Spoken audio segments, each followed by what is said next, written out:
Hello everyone, সকলকে স্বাগত জানাচ্ছি ট্রামিসের আরেকটি টিউটোরিয়ালে।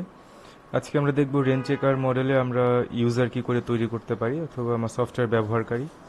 তো এটার জন্য আমি আমার বাঁ দিক থেকে মেনু বারের একদম নিচে যেটা আছে ইউজার কন্ট্রোল, এখানে যাব এবং এখান থেকে সকল ইউজার।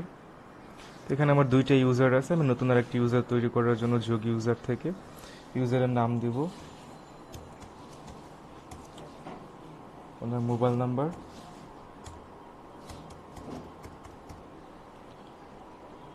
ইমেল আইডি,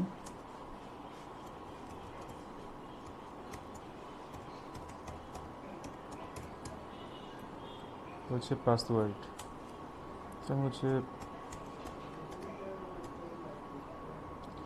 এবং সেটাকে আবার কনফার্ম করার জন্য ইউজারের ধরন, উনি কী ধরনের ইউজার, উনি কি অ্যাডমিন ইউজার নাকি নর্মাল ইউজার, সেটা তো আমি ইউজার দিলাম। স্ট্যাটাসকে হচ্ছে অ্যাক্টিভ। তো আমি সাবমিট করে দিলাম, আমি নতুন একজন ব্যবহারকারী তৈরি করে ফেলেছি।